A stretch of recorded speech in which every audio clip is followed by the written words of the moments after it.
Nos fuimos.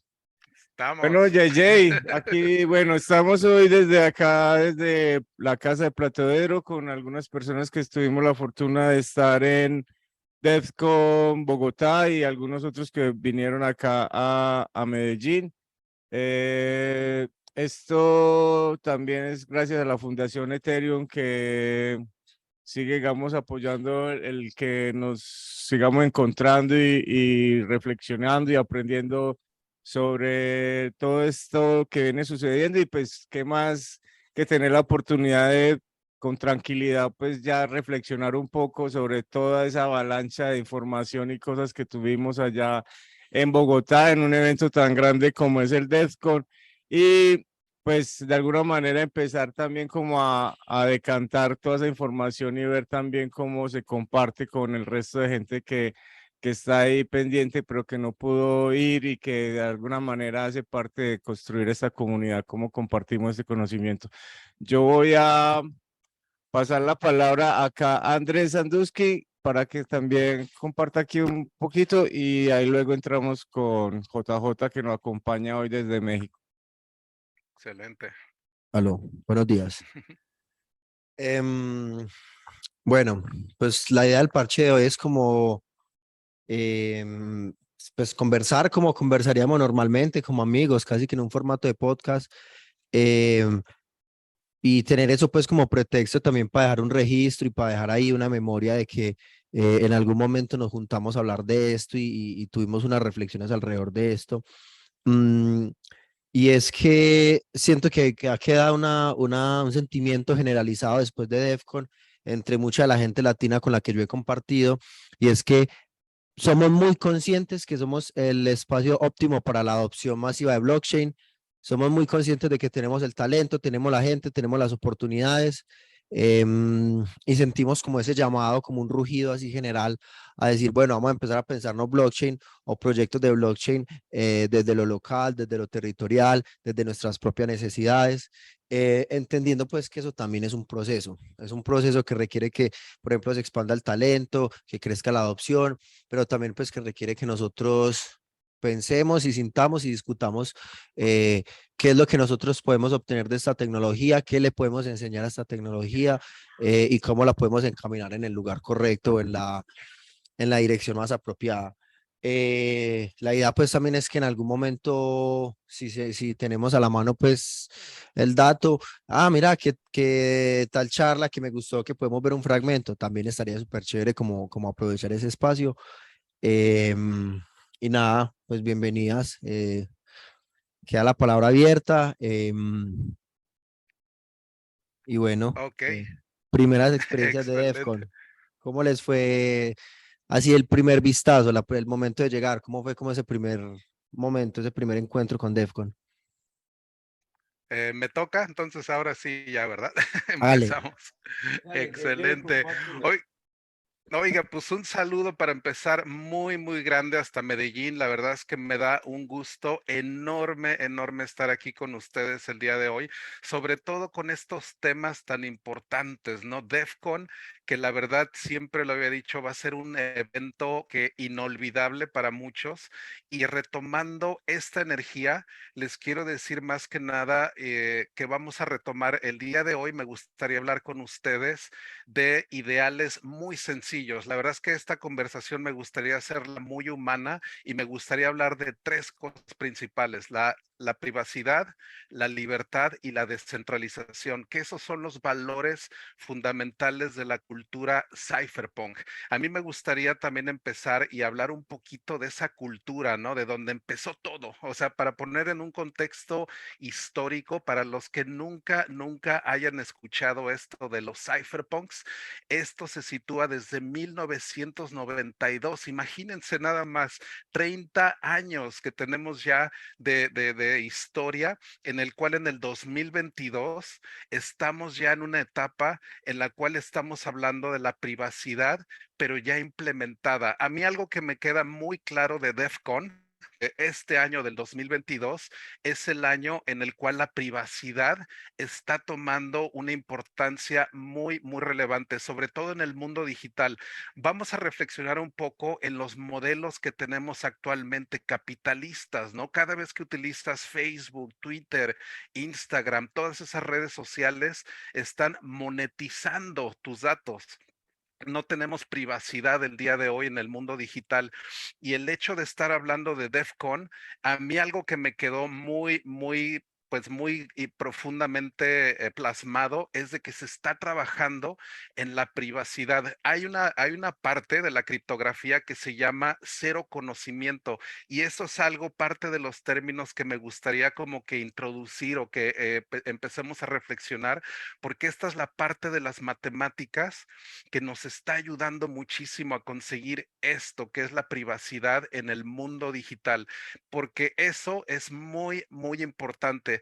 A mí me gustaría hablar también de mis principios con Ethereum. Yo vengo desde el 2014 con todo esto. O sea, yo inicié cuando Vitalik apenas anunciaba esto allá en Austin, Texas, y a mí la verdad como mexicano y como persona latinoamericana tuve pues la oportunidad de estar ahí en el momento adecuado. Me llamó muchísimo la atención el proyecto de Ethereum en el 2014. Imagínate, ya son 8 años de mi vida que le he dedicado a esto.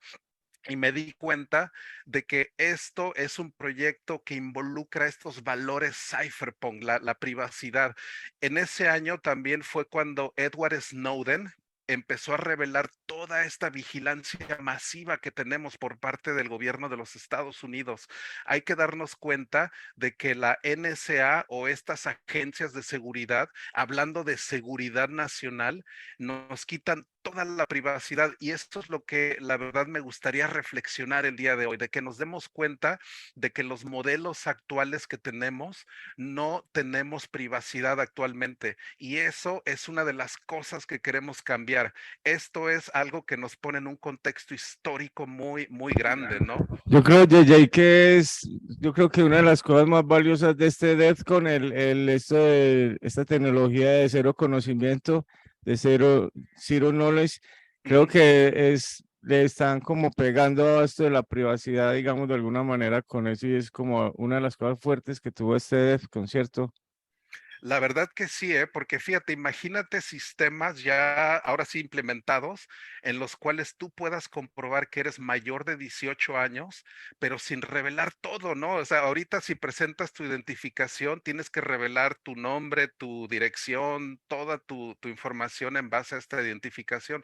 A través de este tipo de sistemas, uno puede revelar, soy mayor de 18 años, tengo derecho a votar, tengo derecho a tal vez a comprar alcohol o algo así, pero no tienes que revelar que tienes 38 años o que tienes 22. O sea, estos son parte de las cosas que nos están dando estos sistemas. A mí me gustaría nada más hablar de sistemas o protocolos como Aztec, que son de los que vimos ahí en el hackathon.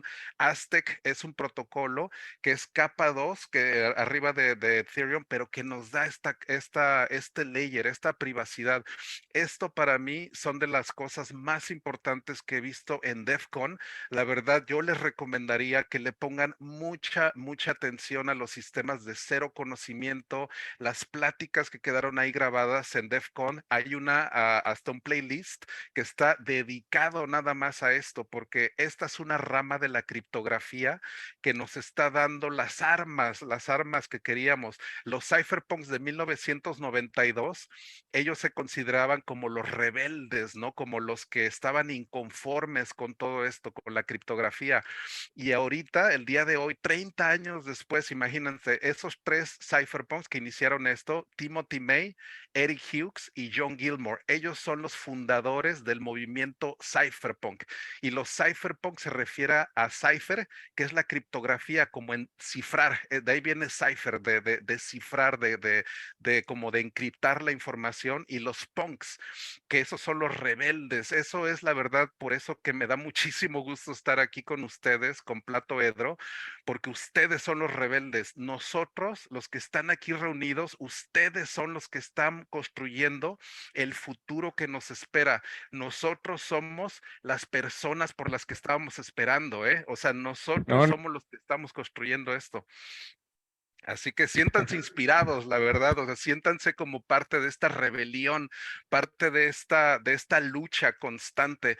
Hay que darnos cuenta que los cypherpunks se dieron cuenta que las compañías no nos van a dar la privacidad, ¿eh? Eso es algo que está ya dado por hecho. No nos van a dar la privacidad por añadidura. Nosotros tenemos que utilizar la criptografía y estas armas para poder hacer una mejor sociedad, una sociedad más libre. Edward Snowden, cuando reveló estas revelaciones de la NSA, él dijo que la privacidad era de los derechos más importantes que podemos tener, porque ponte a reflexionar, sin la privacidad no puedes ser libre. O sea, ¿qué pasaría si tuvieras una cámara durante ti de las 24 horas, los 7 días de la semana? No podrías ser libre. O sea, imagínate en serio que en tu casa tuvieras una cámara, que en tu coche, en todos lados tuvieras alguien que te estuviera vigilando.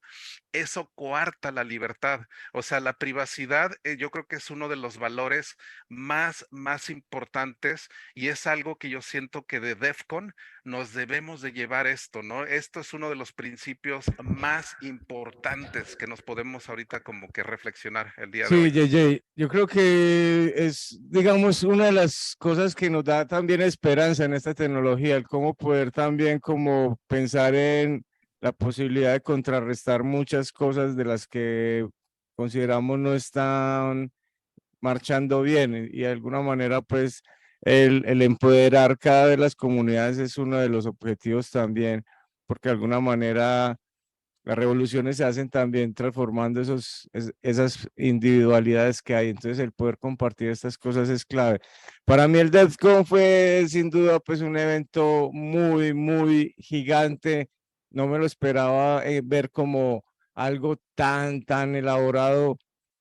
Me dejó, digamos, como muy inquieto también ver como la posibilidad de que empieza Latinoamérica a ingresar cada vez más como a este escenario.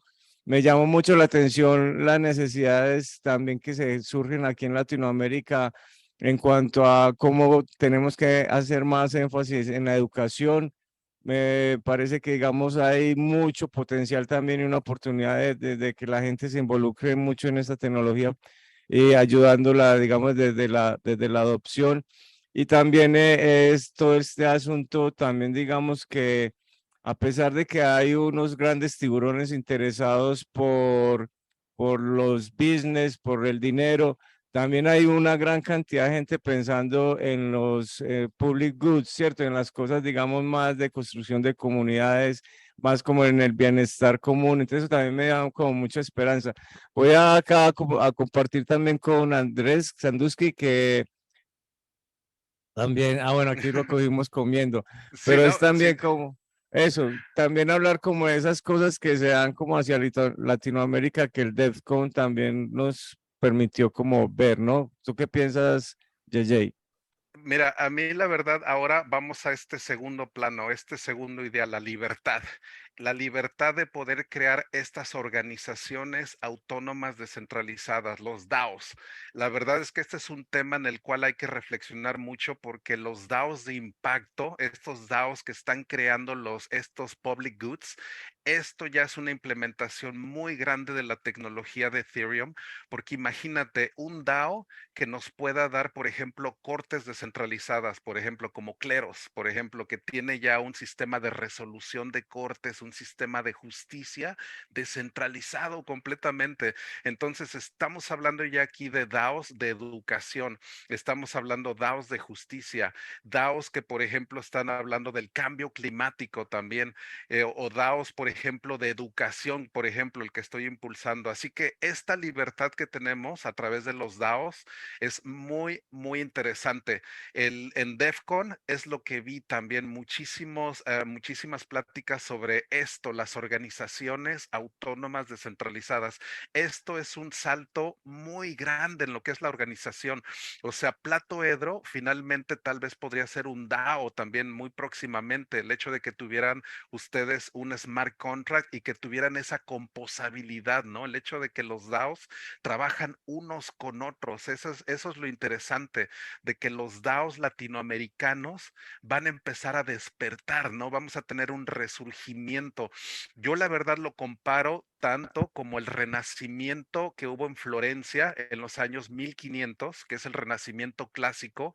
Yo le llamo esta etapa el renacimiento digital. La verdad, DEF CON yo lo definiría como la feria del renacimiento digital. Eso es el contexto histórico en el que me gustaría que ustedes se sintieran, que estamos viviendo el renacimiento digital. Es un renacimiento de todas las disciplinas, toda la cultura, porque DEF CON no fue una conferencia, la verdad, o sea, yo diría que es más que una conferencia, es un evento cultural, es un evento del renacimiento del siglo XXI. Y eso es lo que estamos viendo, esta libertad de los DAOs, pues esta confluencia, ¿no? De diferentes filosofías aplicadas a estas organizaciones. Y es muy interesante, la verdad. Eso es algo que yo me llevo de esta conferencia, de sentirme como parte, ¿no? La verdad es que es bien bonito sentirse así como que en esta etapa histórica y que somos parte de esto, ¿no? Somos hombres renacentistas, somos mujeres renacentistas, estamos viviendo una etapa histórica en la que este pensamiento está renaciendo, ¿no? Entonces, la tecnología blockchain no es solamente dinero, son tres cosas más que tenemos que hacer en nuestra sociedad: propiedad, leyes y contratos. Esas tres, ya combinadas con el dinero, nos dan una sociedad completamente nueva. Si te pones a pensarlo, el dinero fue la primera aplicación nada más. Eso fue Bitcoin. Eso fue la primera aplicación de la tecnología blockchain.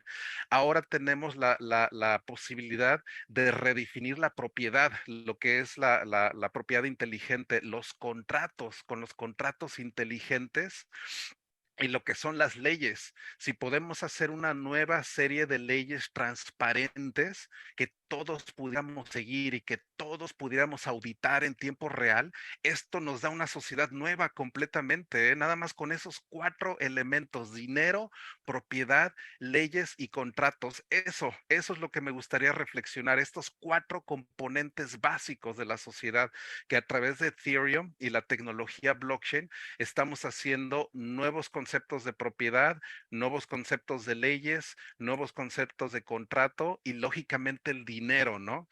El dinero, eso es una parte muy importante. El hecho de que la inflación y todo este dinero centralizado que tenemos, el dinero ya sea del dólar o el peso colombiano o el peso argentino, ya tenemos alternativas. El hecho de que inviertas o el hecho de que pongas tus ahorros en algo como Ether o Bitcoin, ¿no? En este tipo de monedas, ya le estás quitando el poder al gobierno. Es uno de los actos de rebelión más grandes que puede haber, de hecho, ¿eh? O sea, el hecho de que le pongas unos cuantos pesos ahí colombianos a Ether es un acto revolucionario, créeme. Es un acto que no derrama sangre tampoco, es una revolución pacífica, una revolución del pensamiento, una revolución que no estamos ya buscando la violencia. Eso es algo del pasado, ya no queremos violencia. Y eso es algo muy, muy importante. Yo siento que allá en Medellín es algo que resuena muchísimo, ¿no? Ya no queremos violencia, queremos una revolución pacífica, una revolución en la cual podamos cambiar nuestro gobierno, pero sin derramamiento de sangre. Eso es algo de que me llevo yo del DEF CON, la verdad, esta revolución pacífica. Con ese tema de la revolución JJ, aparece también un tema muy interesante y un tema que también creo que a veces no dimensionamos el impacto que va a tener más adelante, y es el componente del gobierno y de la voluntad de los políticos que a través del gobierno, digamos, se encargan de promover la miseria para las personas que hay a su alrededor. Entonces, claro, por un lado, está todo este proyecto increíble, precioso, emancipatorio, de poco a poco irnos como desmovilizando o como irnos desactivando de ese sistema fiat y empezar como si fueran unos nodos que se van corrompiendo poco a poco y van cambiando todo el paradigma de la red. Y ese es un proceso natural que se va a dar, pero paralelamente a ese proceso también se va a dar como una resistencia por parte de quienes ya tienen ese poder en Latinoamérica, porque digamos actualmente el establishment en Latinoamérica no entiende muy bien este cristal gigante que empieza así a aparecerse por el horizonte, que es el cristal de Ethereum. Pero va a llegar el momento en el que sí, va a llegar el momento en el que incluso podrán salir leyes que intenten censurar blockchain como se intentó hacer tantas veces en Internet. Entonces, digamos, y una de las cosas que digamos, disfrutamos mucho de compartir con vos es como el espacio del realismo especulativo y darnos un espacio también para soñar y para imaginar, digamos, otro futuro y con esa perspectiva construir otro presente. Entonces, imaginarnos también cómo sería ese proceso de la representación política, por ejemplo, de la blockchain. De qué va a pasar cuando entonces hay un grupo de congresistas que quieren de repente, no sé, ponerle KYC a todas sus transacciones o cosas como estas. Como que cuando empezamos realmente a ver el nivel de trascendencia que puede tener la adopción masiva de blockchain en Latinoamérica, es cuando nos encontramos que empiezan a haber de verdad muchos retos y es como un escenario muy complejo, pero que a la vez como que alienta, ¿no? Como que entusiasma mucho, como que dan ganas de cargarse la bandera y empezar a meterse como en ese sendero desconocido, porque al final no sabemos muy bien para dónde vamos, pero sí confiamos que vamos para un lugar que finalmente es mejor que lo que tenemos actualmente. Entonces me gustaría JJ, escuchar como de alguna manera cuál es tu perspectiva frente a esa lucha que va a tener blockchain frente a los poderes tradicionales. Sí, fíjate que tuve una oportunidad muy, muy grande en esta conferencia que se llama ITLATAM el 10 de octubre y tuve una oportunidad de hablar del futuro de Ethereum.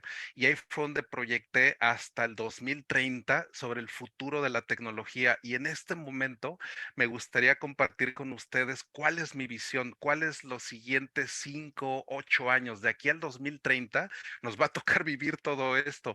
Y la verdad es que así como lo veo, por ejemplo, Bitcoin empezó como un experimento más que nada, un experimento sobre el dinero y vemos hasta dónde ha llegado ya. Ahorita Bitcoin se habla hasta en las altas esferas, ya está cotizado en las altas pues esferas financieras, cómo se ha ya inmiscuido. Ya cuando hablas de Bitcoin, tú ya lo ves como una moneda establecida, muy comparable al dólar o al euro. Ahora, algo que vamos a empezar a cambiar, y eso fue el primero, el dinero.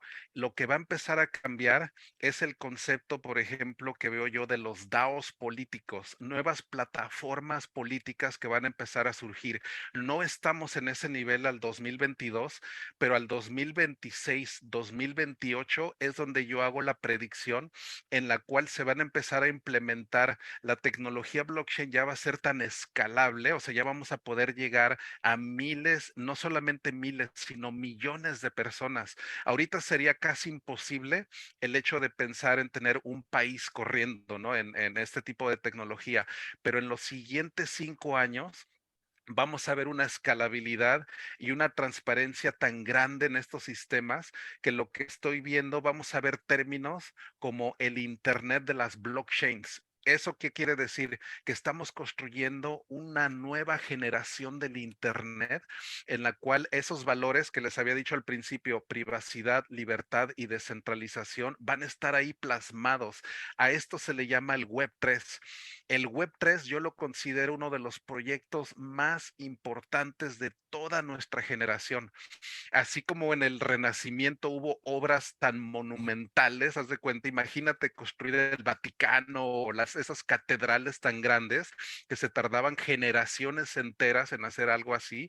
Ahora nosotros nos toca construir una de las obras más monumentales del Renacimiento digital, que es esto, ¿no? El Web 3.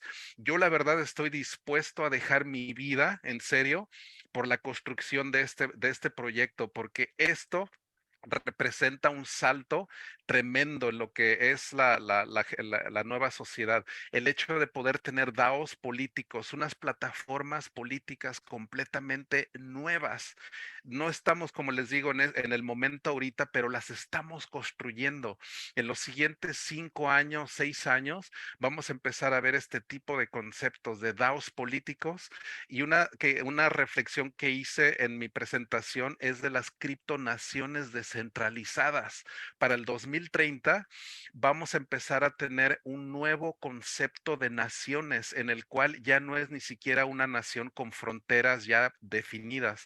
El concepto de frontera se va a empezar a hacer como más difuso y más descentralizado. Este concepto se les llama criptonaciones o the network state o las naciones hechas por el Internet, para el Internet y por el Internet. Este nuevo tipo de gobiernos, eso es lo que nos espera y eso es parte de las reflexiones que les di en esta presentación y es parte de lo que pues les quiero dejar el día de hoy, que se sientan inspirados, que esta tecnología vamos hacia nuevos paradigmas, no solamente en el dinero, sino en lo que son las naciones en sí, o sea, lo que son los gobiernos, lo que es nuestra gobernanza, vamos a cambiar todo eso. Vamos pasito a pasito, pero la verdad lo veo como un avance que es imparable ya. O sea, son miles de personas que vi en DEFCON, 6,000 personas trabajando bajo este objetivo común, la creación del Web3. Y la verdad eso a mí me da pues mucha inspiración, me motiva y es algo que yo espero que los motive muchísimo, la verdad, para que sigamos construyendo este proyecto del Web3. A cada rato le cuento yo pues a la pandilla aquí en Platoedro que alguna vez pensé que la figura de Satoshi Nakamoto es una figura similar a la de Jesús en el sentido del contexto histórico. Es decir, es una figura misteriosa que no se sabe muy bien quién es, pero que aparece referenciada por diferentes culturas y que de manera innegable genera un impacto en toda su región y genera una expansión y un montón de transformaciones. Es decir, es una figura misteriosa, revolucionaria y que es como, aunque sea difícil de definir, es imposible de negar. Entonces, de alguna manera, como que ver también la figura de Satoshi, de cómo su mismo anonimato demuestra que aunque se tengan toda la información de un nodo dominando un bloque, igual no se pueda saber quién es esta persona. O sea, es como si el anonimato de Satoshi de alguna manera probara o diera fe del, del, de los resultados que da blockchain en sí misma. En ese sentido, pues como que siento que al igual en esta analogía con Jesús, pues también hace falta mucho trabajo de calle, ¿no? Trabajo de día a día, de paso a paso, de ir como sumando más gente y que más gente vaya entendiendo y que desde ese entendimiento también pueda proponer nuevas ideas. Y para vos que has estado tantos años en el ecosistema, con respecto a Latinoamérica, ¿cómo has visto que ha crecido el ecosistema? ¿Cómo has visto que ha cambiado la gente? ¿Cómo has visto que de pronto han llegado más latinos a los DEFCON o a los meetups o cosas así? ¿Cuál es tu perspectiva a lo largo de todos estos años que has sido parte del ecosistema de Ethereum?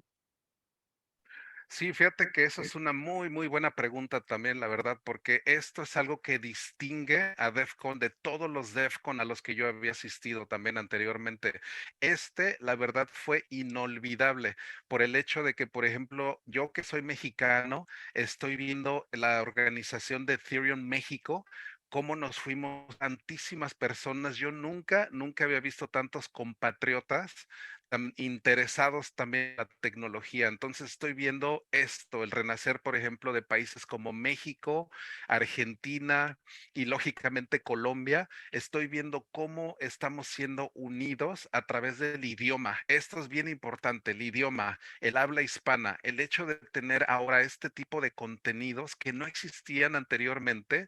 Yo la verdad en el 2015, 2016 era yo como una isla, ¿no? Estaba yo solito nada más, o sea, en México no había nada, no había absolutamente pues nada de información. Entonces, algo que distingue mucho a este DEFCON 6, esta edición que lógicamente fue en Colombia, en Bogotá, fue el renacer o como que este inicio, la verdad, muy, muy impactante de lo que es el despertar de todas estas naciones. Por ejemplo, vimos el Hackathon en Ethereum México, vimos también ETH Medellín también, que fue ya un evento posterior a DevCon, vimos ETH Bogotá, que también fue este hackathon. Entonces, yo la verdad lo veo como esos aires de libertad que en el tiempo de la liberación, por ejemplo, de los países sudamericanos, que empezó con José Martí y con todos estos aires de Simón Bolívar, o sea, todos estos como libertadores, ¿no? De América, y cómo ahora estamos viendo un movimiento muy similar. Yo estoy viendo aires de libertad otra vez en Latinoamérica. Estoy viendo cómo ya estábamos como que frustrados, ¿no? De ver cómo podíamos hacer un cambio ya real en nuestra sociedad. Y ahora ya lo tenemos. La verdad es que era, yo creo que hasta cierto punto frustrante el hecho de que no veíamos cómo cambiarlo. Y a través de esto, la verdad es que los ideales cypherpunk es de un cambio social a través de la tecnología. Esos son donde se sintetiza más que nada todo esto. El hecho de que estamos consiguiendo un cambio social a través de la tecnología para mí es algo sumamente relevante, ¿no? En toda Latinoamérica.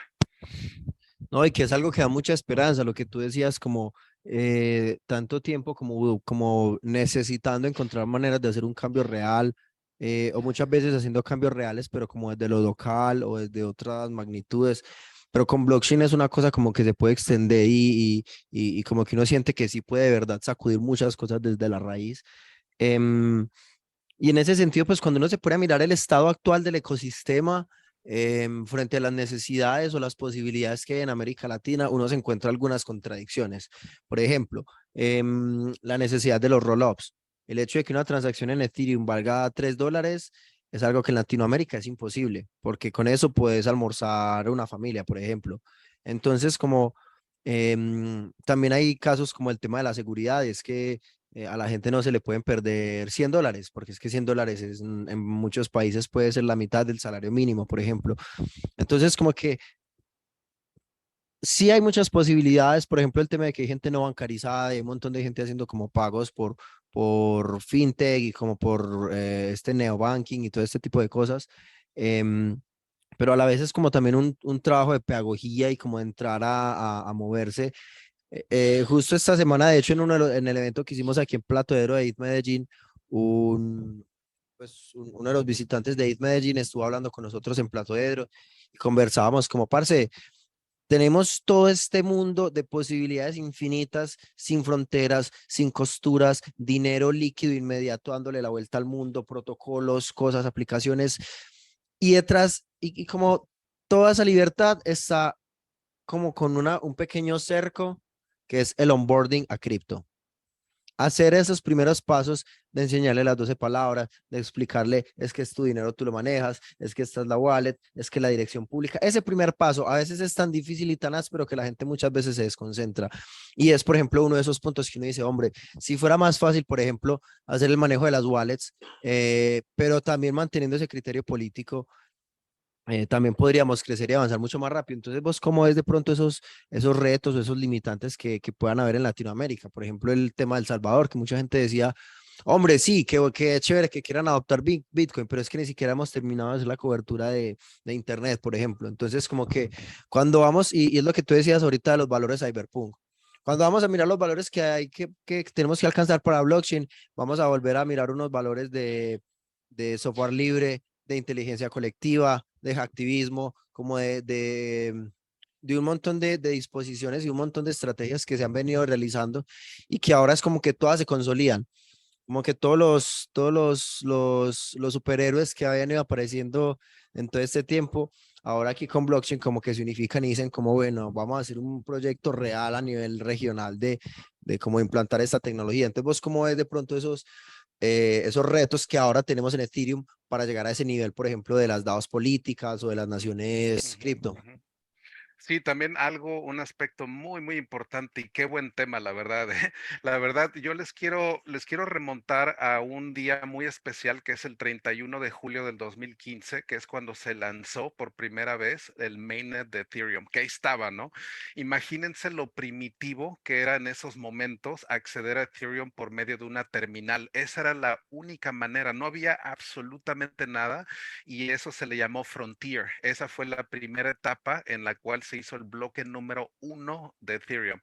Entonces, desde esos tiempos me doy cuenta que ha llevado pues una evolución como cualquier tecnología, resulta muy difícil al principio como que asimilarla, ¿no? Así como cuando, por ejemplo, a nuestros antecesores, a lo mejor a nuestros abuelitos, les tocó utilizar el teléfono por primera vez, ¿no? Y ellos decían, oye, es que esta es una maravilla, ¿no? El hecho de agarrar el teléfono y poder hablar con una persona a 100 kilómetros de distancia, eso es la tecnología, pero ¿cuánto costaba un teléfono en esos tiempos, ¿no? O sea, ¿cuánto a nuestros abuelitos les costó tener su primer teléfono dentro de la casa?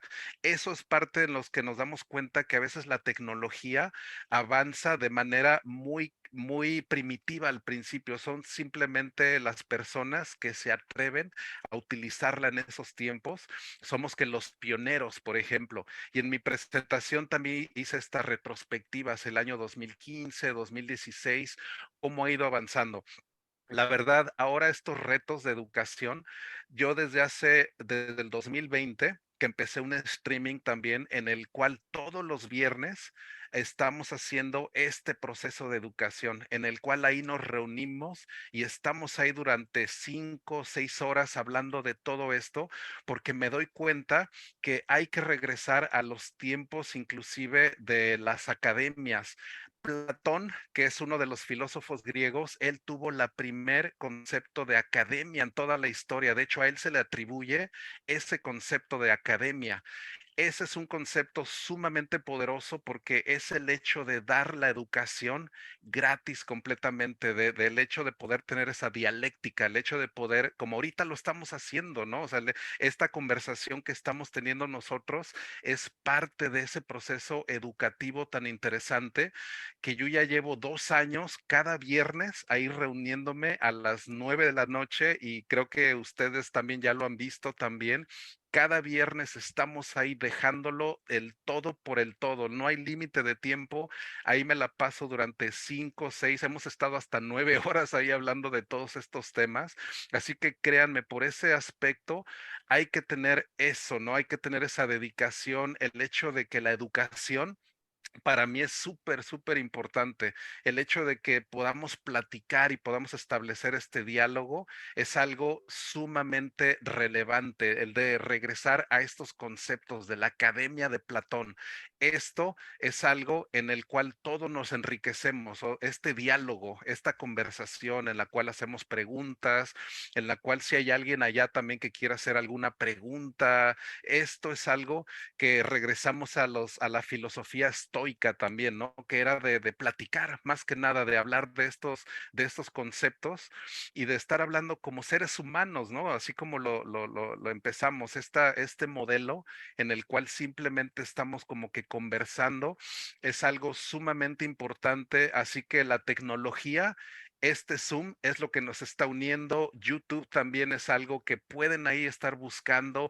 Les recomiendo, pueden unirse, no importa si estás en Medellín, si estás en Bogotá, en Antioquía o en México, nos podemos unir a través de la tecnología. Y esto ha sido una de las cosas que la verdad me he como que involucrado muchísimo, el hecho de establecer estos diálogos, ¿no? El hecho de que cada viernes ahí estamos sin falta. De hecho, en 2 días más ahí vamos a estar y vamos a hablar de todos estos temas. Así que siento que eso, el término de educación, es algo muy, muy importante.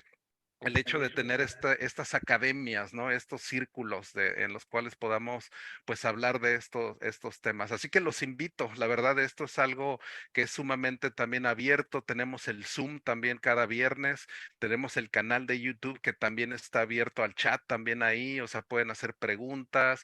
Hablamos de todo, no solamente de la tecnología blockchain, porque involucra todo. Es un movimiento cultural en el cual hablamos de de computación, hablamos de exploración espacial, hablamos inclusive hasta de las religiones del futuro, así como tú mencionaste Satoshi Nakamoto, esta imagen como de este Jesús o pues Mesías. Yo hablo de nuevas creencias también como el dataísmo, en el cual nos damos cuenta de que todo en el universo son datos, y hablamos de nuevas religiones inclusive, ¿no? El tecnomisticismo, que pueden ser hasta estas nuevas creencias del futuro, ¿no? En el cual basas tus creencias ya no en esos dogmas, sino en la ciencia, en los números, en los datos. Eso puede dar la pauta inclusive a nuevas religiones, inclusive, ¿no? Así como suena de loco, podemos empezar a hablar de religiones futuristas, en la cual estamos hablando de que son los números los que son tu fe, ¿no? Ya no es algo así como pues estas creencias que consideramos como religiosas, dogmáticas, sino que podemos empezar a crear nuevos sistemas ideológicos también, ¿no? Del futuro. Entonces, como les digo, es un campo muy, muy abierto, pero este diálogo se establece y es algo muy importante, ¿no? Establecer este tipo de diálogos y academias. Me parece que justo pasaste por un tema importantísimo y es este tema, por ejemplo, del tecnomisticismo que mencionabas anteriormente. La locura es un término complejo, ¿no? Por ejemplo, irnos a remontarnos, por ejemplo, al tema de Foucault, de cómo la neurodivergencia, por ejemplo, ha sido perseguida y ha sido perseguida con un sistema que le impone una vigilancia, un encarcelamiento, un poder por la fuerza, digamos. Pero cuando uno se pone a mirar en la historia, hay sociedades que incluso la locura antes le han hecho culto, porque ven en ella como una especie de oráculo, la capacidad de ver más allá del constructo que nos rodea y que muchas veces nos limita. Y a veces como que dentro de la lógica productiva, desarrollista de la modernidad europea, también se habla muchas veces desde la utilidad, desde la productividad, desde la materialidad. Y una de las reflexiones que nos quedaba en DEFCON es, no necesariamente es que viene Ethereum a salvar a Latinoamérica, sino que Ethereum viene también a aprender de Latinoamérica.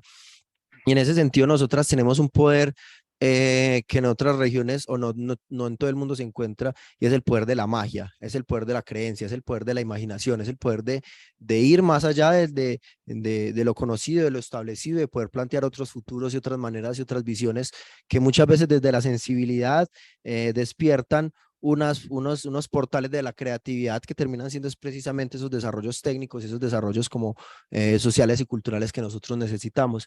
Entonces, como remontarnos también, no solo como a las enseñanzas que nos podría dejar, por ejemplo, las escuelas filosóficas originales de Grecia, sino también como las escuelas de pensamiento indígenas, donde, por ejemplo, la palabra y el compartir la palabra, el juntarse en comunidad, simplemente a compartir la palabra y a conectarse entre las personas humanamente desde la palabra, es un poder que tenemos acá. Y esa capacidad de discusión y de articulación es algo que además necesita el ecosistema, porque por ejemplo ahorita hablabas de las DAOs, pero bien decía Vitalik en algún momento que las DAO son la aplicación que necesita una mayor masa crítica. Es decir, tiene que haber mucha gente usando las DAOs, participando de las DAOs, votando y discutiendo para que tengan sentido, porque de otra manera sería simplemente desplegar un contrato. Y eso, al momento en el que estamos, afortunadamente, ya no es tan difícil. Y pues en ese sentido como de abrir también un poco la conversación, tenemos una pregunta por aquí un poco más orientada con el tema técnico. Entonces, te dejo en manos de un tocayo también, ¿no? Juan, ¿qué más? Adelante. Eh, no, no es un tema técnico, era algo que vos estabas hablando ahorita acerca de las DAOs y como veías las DAOs políticas, y yo creo que en la presentación tuya, si mal no me equivoco, yo la vi después en la casa, al final mostrabas el libro de State Network, ¿cierto?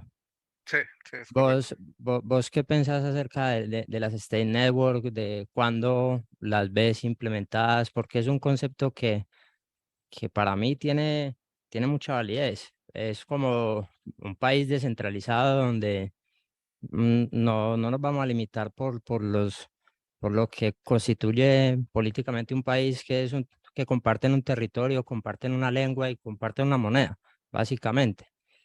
Acá es más de compartir una ideología. Entonces podríamos tener integrantes del país en todas partes del mundo, en todos los países del mundo, valga la redundancia.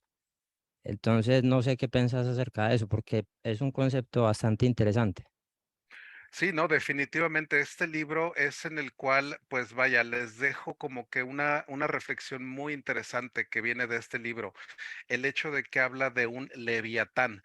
Este leviatán es en el cual nuestro orden de la sociedad en tiempos medievales era en base a Dios. Eso era el orden natural de las cosas, era lo que Dios decía.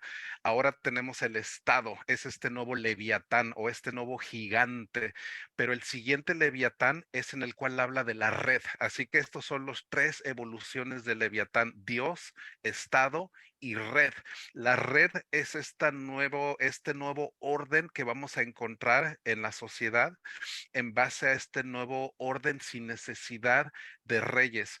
Yo les voy a comentar que mis inicios en el 2013 en la Universidad de Austin teníamos un círculo que se llama el estudio de la criptoanarquía. Y a mí cómo me interesó ese término, ese fue mi inicio. Haz de cuenta que así como muchos de ustedes empezaron con algo, yo empecé con este término, la verdad, porque decían que los jueves tenían este círculo de estudio de la criptoanarquía y eso fue lo que me interesó muchísimo, porque yo decía, ¿cómo la anarquía puede relacionarse con las matemáticas, con cripto? Y ya empezando a estudiar este término, te das cuenta que anarquía viene del término que no hay necesidad de reyes. La anarquía a veces se le da esos tintes radicalistas o estos términos así como un poco hasta pues violentos, pero la criptoanarquía es la que nos da este orden sin necesidad de reyes. Y eso es el término súper importante, el hecho que gracias a la tecnología podemos tener una sociedad ordenada pero sin necesidad de gobernantes ya. Eso es lo interesante el de la criptoanarquía.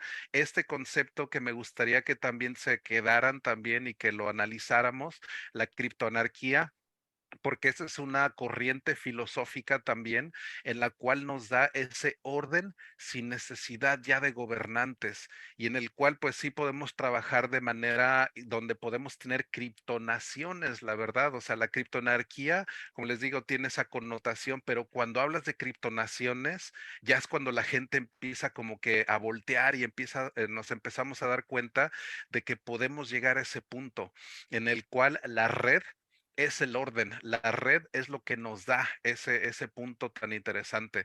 Así que este libro, la verdad, se lo recomiendo, The Network State.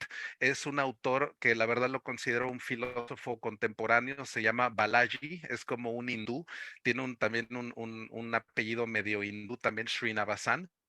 Pero esa es la tesis, ¿no? De este libro, un orden sin necesidad de reyes, sin necesidad de presidentes, sin necesidad de esos gobernantes centralizados, donde te das cuenta que, por ejemplo, las guerras que están sucediendo en estos momentos, que es Ucrania contra o Rusia siendo invadido por Ucrania, un país europeo no había sido invadido desde 1939, fue cuando Hitler invadió Polonia y te das cuenta de cómo está sucediendo a día de hoy. O sea, es increíble la verdad que tengamos una guerra en la cual es este gobernante fuera de control que está sacando de equilibrio a todo el planeta. O sea, te das cuenta de las perversidades, ¿no? De los sistemas actuales y te das cuenta que las criptonaciones pues tienen mucho futuro, ¿no? El hecho de tener este orden sin necesidad ya de gobernantes o sin necesidad ya de buscar estos conflictos armados también, ¿no? Entonces, creo que eso es algo que podemos, la verdad, pues solucionar de esta manera y en la cual pues podemos buscar un futuro mejor también para nuestros hijos y las generaciones que siguen, ¿no? Así que muy interesante ese término, de network state o las criptonaciones. Eh, se va el micrófono, ¿eh? No lo tengo prendido. Ahí Hola, está. ya. Ujú, Bueno, sí. no, yo termino puntualizándote, pues como la pregunta es, una vez alguien me decía como que de todas las naciones que están, de todas las naciones que existen, más o menos 30 naciones o no, el 30%, no recuerdo cuál es el número exacto, pero tienen menos de 1 millón de habitantes, ¿cierto? son Ujú. naciones muy pequeñas. Entonces, ¿qué tan lejos ves que una network state, porque ahorita hay varias iniciativas, logre alcanzar esa masa como de 1 millón y le dé como la voz y la fuerza para decir es que nosotros ya somos una nación y reconózcanos como nación y reconozcan nuestra independencia, así tengamos territorios regados en todas partes, pero ¿cuándo ves que eso pueda pasar? Sí, la verdad es donde hago más que nada esa proyección que hice en mi presentación, en donde lo veo en los próximos 5 o 6 años. Vamos a empezar a ver primero plataformas políticas. O sea, yo pienso que empezamos como que por pasos. Hay que recordar que la tecnología blockchain es sobre coordinación humana. Eso es algo bien, bien importante. Hace 15 años no teníamos esta red planetaria de coordinación. Si nos ponemos de acuerdo, la verdad, a nivel planetario, eso es algo súper, súper relevante, la verdad. Hay que recordar que la tecnología blockchain es sobre coordinación. Así que esta coordinación va a seguir como que incrementándose y haciéndose todavía más combinatoria para empezar a hablar de plataformas políticas, para empezar, para poder probar que esto funciona, tenemos que empezar con esto, ¿no? Con una plataforma política, con candidatos políticos que verdaderamente sepan de la tecnología y sepan de la relevancia de lo que esto significa. Y sobre esto vamos a empezar a hacer ya esta organización, esta coordinación de estos DAOs que puedan llegar a constituir una micronación. Estas micronaciones pueden ser a partir de 10,000, 100,000 personas y ya de ahí poder empezar a obtener esta masa crítica, ¿no? Que es de lo que estamos hablando. Ya teniendo esta masa crítica de coordinación, qué es lo que nos da la tecnología blockchain? Una acción colectiva. Y cuando empezamos a tener estos DAOs políticos y esta acción colectiva, eso es lo que nos va a dar esa atracción, esta acción colectiva, el hecho de que tenemos nuestra moneda, que es esto, ¿no? Ether, tenemos nuestro territorio, que son en el territorio digital, y luego de ahí meterlo al territorio físico. Ese territorio físico puede ser unos cuantos metros cuadrados, ¿eh? O sea, nada más tienen que ser, por ejemplo, 20, 50 metros cuadrados de terreno, eso puede empezar a constituir las primeras micronaciones digitales. O sea, podemos empezar simplemente a lo mejor con algo en Tokio, por ejemplo, que tenga 50 metros cuadrados y que eso es parte de las primeras criptonaciones y de ahí se empieza a descentralizar una parte más en América, otra parte más en Europa, o sea, se empieza a descentralizar el territorio, pero bajo la misma organización. Estos son paradigmas que vamos a empezar a ver en los próximos, como les digo, 4 o 5 años. O sea, todavía hay que trabajar un poquito más en la escalabilidad, que es lo que viene, ¿no? Las microtransacciones, el hecho de que todo esto pueda tener una escalabilidad también muy, muy grande y que tengamos esa privacidad también, porque la privacidad es algo bien importante, es un escudo. Los cypherpunks los veían, imagínate como un superhéroe que tiene este escudo que lo protege de las naciones. Eso es la criptografía. Si no tenemos esa privacidad, las naciones van a empezar pues a presionar, ¿no? El hecho de que tú eres un ciudadano de esta criptonación y no tienes privacidad, te pueden empezar a censurar, te pueden empezar a presionar, te pueden empezar a hacer coerción o a extorsionar inclusive. Hay que ver esta fricción, ¿no? Entre lo que son las naciones actuales y las nuevas criptonaciones.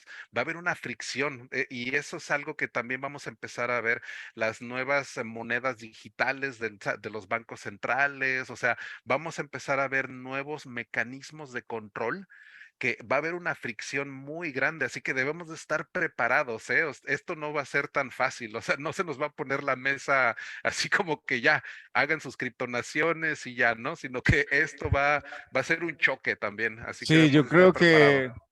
yo creo que estamos en un momento realmente efervescente. Yo creo que es también como clave, digamos, ya manera de ir recogiendo un poquito la conversa. de darnos cuenta pues como de ese momento, porque es tan clave, ¿cierto? Digamos que ahí en DEFCON vimos un asunto bien importante con el asunto de la privacidad, ¿cierto? Vimos también la importancia de lo que son las DAO y cómo permiten, digamos, la construcción de confianza de estas comunidades que se vienen, digamos, acercando a esto. Vimos también la importancia de la necesidad de educación que hay en el ecosistema. Eso digamos que es también una necesidad, pero una oportunidad también de nosotros acá. Más allá del dinero, esto nos permite ver como el asunto de la propiedad, las leyes y los contratos. Esto de los contratos es como las relaciones que construimos entre nosotros también en esa manera de construir esa confianza para llegar a esa revolución pacífica que mencionábamos, ¿cierto? Y esa fricción con los gobiernos actuales, ¿cierto? De alguna manera todas estas DAO, todas estas construcciones de comunidades son las que tienen que empezar a enriquecerse, a cultivarse para que, digamos, en el momento de esa fricción con los gobiernos, pues se puedan establecer mucho más con potencia. Ahí yo creo que tenemos ese, digamos, esa fortaleza de Latinoamérica de tener ese realismo especulativo y esa magia que mencionaba Andrés para ver de alguna manera otras realidades que posiblemente no veamos pensando desde una sola punto de vista, digamos, occidental, sino también como desde las culturas latinoamericanas, desde los indígenas, cómo podemos también aplicar en esos conocimientos o esas tradiciones en la construcción de esas comunidades que estamos hablando, cómo esas DAOs podrían tener un poquito de ese buen vivir que tienen estas culturas indígenas o ancestrales, ¿cierto? De alguna manera, pues la toma de decisiones sería lo que nos ayudaría de alguna manera a construir digamos, esas confianzas o esos mecanismos. También nos queda también un punto importante que es la infraestructura. Hay también, digamos, una necesidad de construir mucho, digamos, una infraestructura más amigable para que ayude a la adopción y cómo pues ir avanzando en esa internet de las blockchain para que, digamos, haya mucho más masa crítica y usándola. A mí también me parece que estamos en ese renacimiento digital, que somos protagonistas y que es emocionante ser parte de eso y como ser, digamos, testigos del DevCon, de esas 6.000 personas que estuvieron ahí en Bogotá y ser parte de eso me parece que también es muy chimba y motiva como a seguir compartiendo con la gente estos asuntos de estas utopías, ¿no? Como las criptonaciones, todos estos asuntos de los estados red y cómo pues podemos empezar a creer en otras ideologías también, ¿cierto? Más allá de la religión, pues estos mecanismos también nos permiten crear unas confianzas y en qué vamos a pues a creer, ¿no? Si es como más allá en el algoritmo, pero sin dejar de lejos las relaciones y lo importante del ser humano ahí con nuestros entornos. Por eso es importante el idioma que nos une a nivel de Latinoamérica y cómo podemos generar, seguir construyendo estos espacios. Pues hoy era un día más, una disculpa para encontrarnos, pero yo creo que es clave esto de la capacidad que tenemos de encontrarnos y echar carreta y hablar y compartir, pero además estas tecnologías nos permiten dejar esos contenidos para que otras lleguen y los invadan. Yo creo que ahí a que pues seamos pioneros o no, yo creo que es como, es el momento en que estamos pues haciendo las cosas y nos toca también como enfrentarnos a todos estos retos.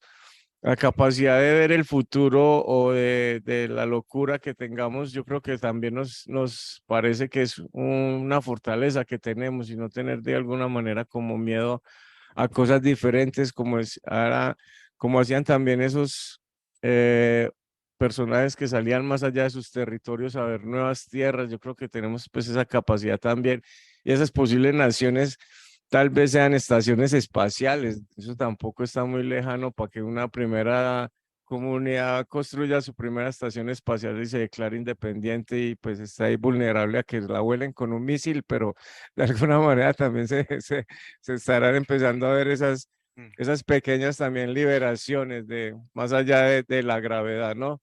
Ahí aplicando un poquito de magia a la cosa. Y yo creo que sí, estamos como en un momento donde la criptoanarquía nos permite también, digamos, como eso, volver a esa coordinación humana y a partir una confianza que nos pueda dar la tecnología, los algoritmos, pues crear esa acción colectiva. Así a manera de resumen, cogí como esas palabras por acá. Yo creo que para ir cerrando, como qué provocaciones nos deja todo este momento y como qué cosas nos gustaría seguir haciendo ahora aquí a nivel de Latinoamérica. Me gustaría escucharte, Yeye, y si algunos de los que están acá quieren también apuntar algo ahí de cómo sueñan también las cosas que queremos seguir haciendo. Sí, a mí me gustaría ver cómo está la energía también por allá. No sé si la cámara a lo mejor pueda ver yo quiénes están por allá. Digo, no sé si se pueda voltear la cámara o algo así. O cuántos estamos ahí. Digo, no sé cuántos estemos ahí Bueno, reunidos. no, acá estamos en realidad pocos que son los que Son estuvimos en poquitos. DEFCON, Ok. estamos 6 personas acá. Ujú, ujú. Hay algunos más arriba en las oficinas de arriba de Plato que están trabajando, Ok. pero digamos aquí estamos 6 que teníamos pues como las ganas de encontrarnos y hablar un poquito de lo vivido allá en Bogotá. Algunos no pudieron venir, pero bueno, estamos pocos, pero como siempre en Art Hosting, siempre llegan los que tienen que llegar. Voy a girar. Sí, claro que sí. La verdad, pues un saludo, la verdad, para todos los que también están por allá. La verdad es que esto, la verdad, este colectivo, la verdad me da mucho gusto estar con ustedes también el día de hoy, pues platicando de estos temas que la verdad es involucran una acción colectiva. O sea, yo no puedo hacer nada, o sea, por mí mismo. Una revolución siempre inicia con esto, este pensamiento colectivo.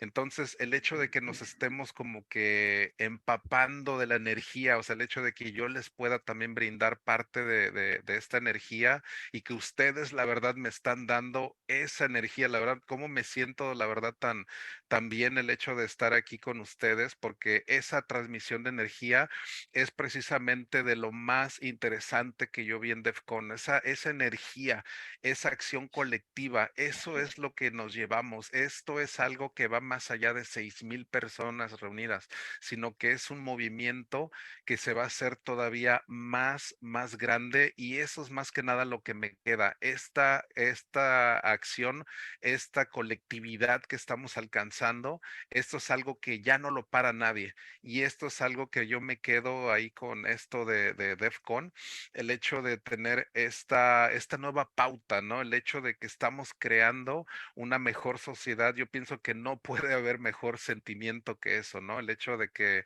estamos trabajando por el bienestar de, pues, de nosotros mismos y también de nuestros semejantes también, ¿no? Así que esto es parte de lo que yo me llevo también de todo esto, ya para resumir más que nada toda esta conversación, el hecho de que estamos viendo el resurgimiento de un nuevo pensar. Eso es a final de cuentas donde se resume todo el renacimiento digital, todo este nuevo despertar.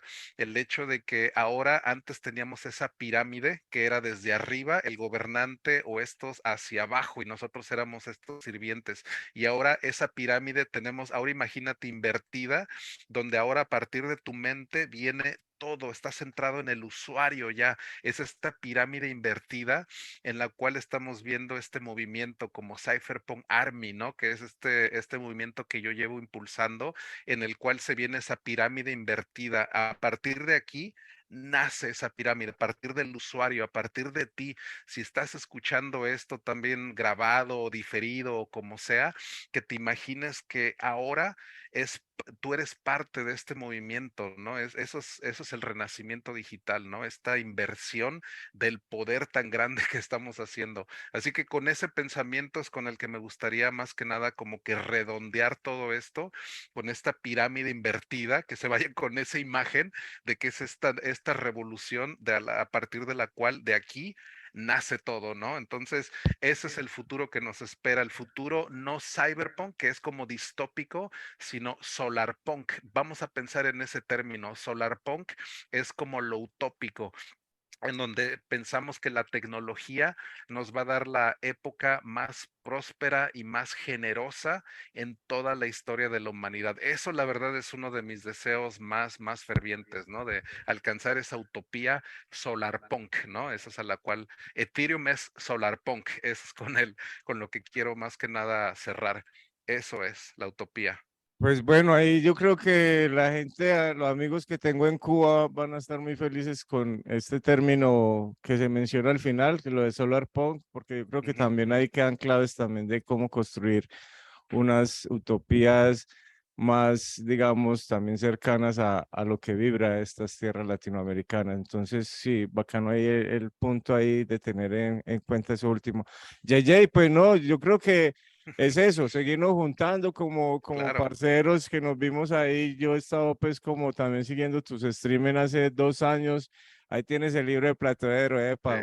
Aquí está. Y lo he estado leyendo, créeme, antes de la conversación lo leí y todo, y la verdad conocí los orígenes ya desde el 2006 para acá también, así que la verdad muy, muy entusiasmado de pues poder ser parte de esto también. Cómo me gusta el concepto de dónde viene Platoedro, de esos orígenes, ¿no? Ajá. Entonces me encanta, me encanta. No, pues JJ, qué honor ahí que lo has estado leyendo y te enteras un poquito más de la historia que ha pasado por acá. Y pues es eso, es como un espacio donde reconocemos que cada quien tiene un aporte para dar a un proceso colectivo, entonces también, pues muy felices de poder compartir contigo este ratico y ver ahí de alguna manera empezar como a digerir toda esta cosa que vivimos en Bogotá. Yo creo que se van a dar más momentos. Invito a la gente a este próximo viernes a que conecten el streaming de JJ casi en la noche. Eso cuentan pues de alguna manera muchos datos importantes, ahí aparecen personajes también muy agradables que también desde su punto dan información y pues es eso, es como compartir la energía y encontrarnos y conversar un rato. Por acá en Medellín siguen invitadas para que vengan a la Casa Platodero cuando quieran. Yo creo que en el futuro también nos toca a nosotros mirar qué eventos organizamos para seguirnos encontrando. Yo creo que un festival Cypherpunk o algo así, SolarPunk, es próximo a que organicemos. Entonces, ya pues no necesariamente aquí en Colombia, pero en alguna parte donde a nivel latinoamericano también sigamos encontrándonos. No siendo más, pues agradezco mucho a la gente que estuvo acá con nosotros, los que están conectados y a la gente que lo va a ver luego también por el intercambio de energía. Muchas gracias y nos vemos pronto. Chao, JJ. Hasta luego, chicos, que la pasen muy, muy bien, que tengan una excelente noche. Cuídense. Gracias. Lo mismo, la Salud. buena. Chao.